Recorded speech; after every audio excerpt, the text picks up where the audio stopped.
আসসালামু আলাইকুম। প্রিয় শিক্ষার্থী, তোমরা কেমন আছো? আশা করি সবাই ভালো আছো। তোমাদের এই ছুটির সময়ে তোমাদের জন্য অনলাইন ক্লাসের ব্যবস্থা করায় অত্র প্রতিষ্ঠানের সম্মানিত সভাপতি স্যার এবং অধ্যক্ষ স্যারকে ধন্যবাদ জ্ঞাপনের মাধ্যমে আমি আমার ক্লাস কার্যক্রম শুরু করছি।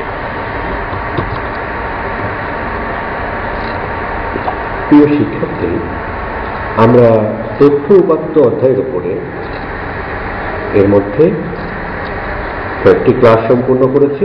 তোমরা অর্ধবার্ষিক পরীক্ষার পূর্বে এই চ্যাপ্টারের উপরে দুটি ক্লাস পেয়েছো এবং অর্ধবার্ষিক পরীক্ষার পূর্বে পরে আরো একটি ক্লাস পেয়েছো। আজকে আমরা পূর্বের আলোচনার পরে থেকে আলোচনা শুরু করছি। তোমাদের তথ্য উপাত্ত অধ্যায়ের উদাহরণ 6 নম্বর অঙ্কটি তোমরা দেখবে। এখানে লেখা আছে, তন্দ্রা চাকমা হাসপাতালে ভর্তি হয়েছে। 3 ঘন্টা অন্তর একদিনের তাপমাত্রা নিচে রেখাচিত্রের সাহায্যে দেখানো হয়েছে। এই রেখাচিত্রটি থেকে আমরা কি বুঝি? তন্দ্রা চাকমা একজনের নাম। এখানে 3 ঘন্টা অন্তর অন্তর তার তাপমাত্রা দেখানো হয়েছে রেখাচিত্রের মাধ্যমে। দেখো, এখানে 12টার সময় তার তাপমাত্রা ছিল কত? 100 ডিগ্রি ফারেনহাইট। আমরা যে রেখাচিত্র, এরকম একটা গ্রাফ পেপার তোমাদের নিতে হবে। এই গ্রাফ পেপারে আমরা দুটো অক্ষ আঁকবো। এখানে আনুভূমিক বরাবর ভূমির সমান্তরাল যে রেখাটি তার নাম হবে এক্স অক্ষ, এবং ওয়াই অক্ষ মানে যেটি এক্স অক্ষের সাথে লম্ব থাকবে সেটাকে বলা হবে ওয়াই অক্ষ। এখানে যে রেখাচিত্র দেখানো হয়েছে, দেখো যেখানে প্রথমে 0, তারপরে কত 12, 12টার পরে 3টা, অর্থাৎ 3 ঘন্টা পর পর সময় দেখানো হয়েছে, 6টা, 9টা, 12টা। আর তাপমাত্রা দেখানো হয়েছে 98 ডিগ্রি, 99 ডিগ্রি, 100, 101, 102, 103, 104। এখানে দেখো 0 থেকে 98 পর্যন্ত এখানে একটা ঢেউ চিহ্ন দেখানো হয়েছে, ভাঙা চিহ্নটাকে বলা হয়, এটি দেখানো হয়েছে। এর কারণ হচ্ছে যে 98 ডিগ্রি ফারেনহাইট পর্যন্ত আমাদের তাপমাত্রা স্বাভাবিক ধরা হয়। এই কারণে 98 ডিগ্রি এখানে 98 ডিগ্রির নিচে দেখানো হয় না।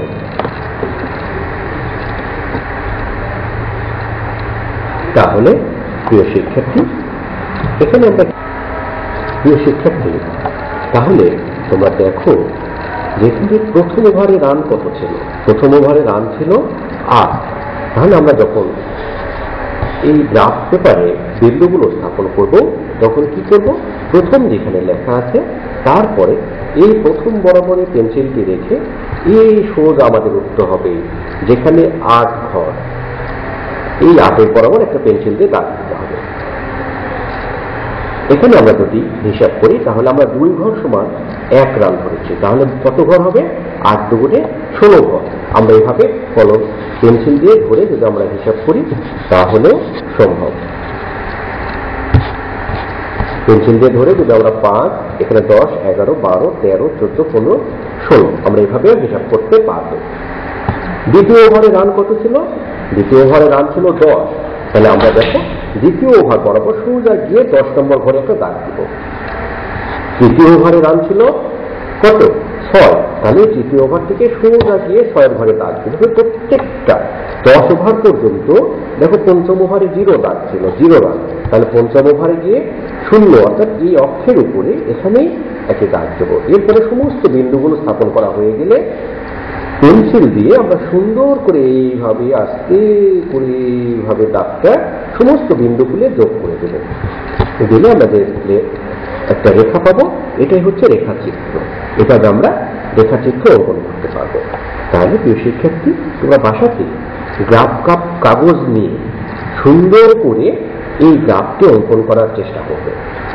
আমরা এবার তোমাদের অনুশীলনী একটা অঙ্ক দেখি যে সকাল 6টা থেকে শুরু করে সুজনে 3 ঘন্টা অন্তর 12 ঘন্টার তাপমাত্রা ফারেনহাইটে রেখাচিত্রের মাধ্যমে দেখাও। সুজন একজন ছেলে, তার 3 ঘন্টা অন্তর অন্তর 12 ঘন্টার তাপমাত্রা ফারেনহাইটে দেখাতে বলা হয়েছে। তারা কোনো তাপমাত্রার কথা বলে নাই, এটা আমরা যে কোনো তাপমাত্রা ধরে নিতে পারবো। এরপর ক নাম্বার প্রশ্নে বলা হচ্ছে 0 ডিগ্রি থেকে 98 ডিগ্রি পর্যন্ত তাপমাত্রা অক্ষ থেকে কেন বাদ দেওয়া হয়েছে? এটা আমরা জানি, আগের স্লাইডে শিখলাম। 12 ঘন্টার তাপমাত্রার প্রকৃতি সম্বন্ধে বর্ণনা করো। তাহলে আমরা প্রথমে রেখাচিত্রের মাধ্যমে দেখায়। এখানে দেখো ক নম্বর প্রশ্ন যেটি 0 ডিগ্রি থেকে 98 ডিগ্রি পর্যন্ত তাপমাত্রা কেন বাদ দেওয়া হয়েছে, এটার উত্তর কি হবে? প্রায় 98 ডিগ্রি ফারেনহাইট পর্যন্ত মানুষের তাপমাত্রা স্বাভাবিক ধরা হয় বিধায় ওয়াই অক্ষ বরাবর তাপমাত্রা সমূহ ঊর্ধ্ব রাখা হয়েছে। এটি বই থেকে সরাসরি লিখে দেওয়া, তোমরা এটি মুখস্থ করবে এবং এই জিনিসটি পরীক্ষায় এভাবে লিখতে হবে। এরপরে আমরা রেখাচিত্র অঙ্কন করি। দেখো যেখানে 6 ঘন্টার থেকে শুরু করে, এখানে কি বলেছে 6টা থেকে শুরু করে সূর্যের 3 ঘন্টা অন্তর 12 ঘন্টার তাপমাত্রা রেখাচিত্রের মাধ্যমে দেখাও। তো রেখাচিত্র দেখাতে গেলে আমাদের প্রথমে এরকম একটি ছক তৈরি করতে হবে। একটি টেবিল তৈরি করে আমরা 6টার সময় একটা তাপমাত্রা ধরে নিয়েছি। তাপমাত্রা কত? 6টার সময় ছিল 100 ডিগ্রি। আমরা ধরে নিলাম, এটি তুমি যদি 98 ধরো ভুল হবে না, 99 ধরলেও ভুল হবে না, কিন্তু যেভাবে ধরবে সেভাবেই তোমাকে রেখাচিত্র অঙ্কন করতে হবে। 9টার সময় তাপমাত্রা ছিল 102 ডিগ্রি ফারেনহাইট, 12টার সময় আমরা ধরেছি 104 ডিগ্রি, 3টার সময় 103 ডিগ্রি, 6টার সময় 101 ডিগ্রি। আমি এটা ধরে নিয়েছি, তোমরা তোমাদের মতো করে মানগুলো ধরে নিবে। শিক্ষার্থী, এখন আমরা রেখাচিত্র কিভাবে অঙ্কন করবো সেটা দেখি। বোঝার স্বার্থে আমরা আগের যে টেবিলকে, আগের ছককে আমরা এখানে দেখি। আঁকার সময় আমাদের কি করতে হবে? একটি গ্রাফ পেপার নিতে হবে। এখানে একটু বড় বড় ঘর করে আমি দেখিয়েছি। তোমরা যে গ্রাফ পেপার নেবে সেখানে খুব ক্ষুদ্র ক্ষুদ্র ঘর থাকবে, সেখানে তোমরা 5 ঘর সমান 1 ধরতে পারবে। এখানে দেখো এই যে রেখাটি, এটাকে আমরা এক্স অক্ষ ধরবো, এটার নাম দেবো এক্স।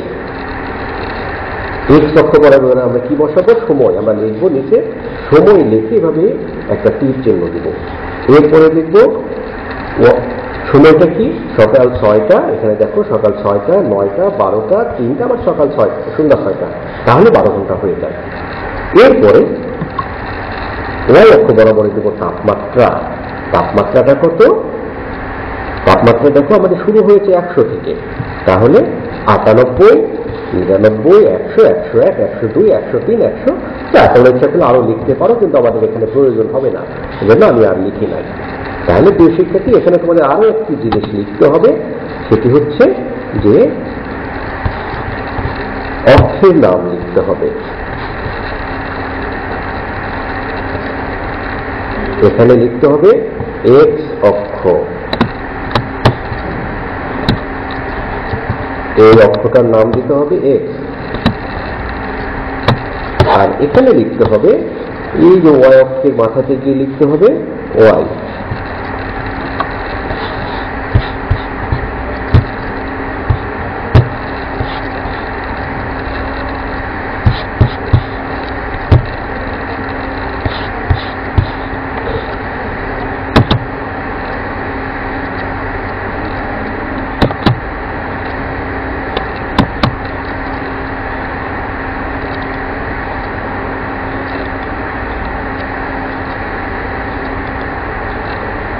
তাহলে আমরা এখানে লিখবো ওয়াই। লিখে এখন আমরা মানগুলো বসাই। আমরা কিভাবে মান বসাবো দেখি।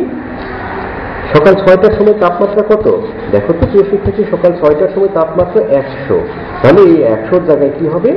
একটি দাগ দিতে হবে। এইভাবে আমরা একটা বিন্দু দিব। এরপরে 9টার সময় তাপমাত্রা কত? 102, তাহলে 102 কোন জায়গায়? এখানে দেখো 9, এই 102 এর সোজাসুজি একটা দাগ দিলাম আমরা।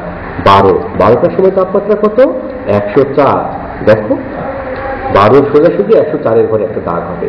এরপরে 3টার সময় তাপমাত্রা কত? দেখো তো 103, এরপরে 101। আমরা বিন্দুগুলো স্থাপন করলাম।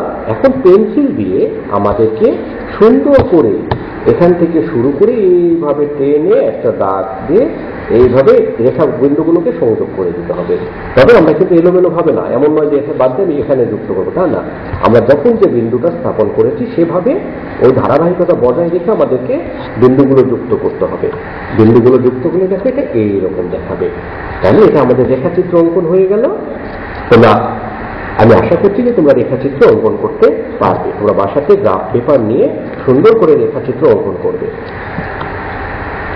তোমাদের বাড়ির কাজ হচ্ছে, দেখো যে তোমাদের মূল বইয়ের 25 নম্বর অঙ্ক, এই 25 নম্বর অঙ্কটি তোমরা নিজেরা বাসায় সমাধান করবে।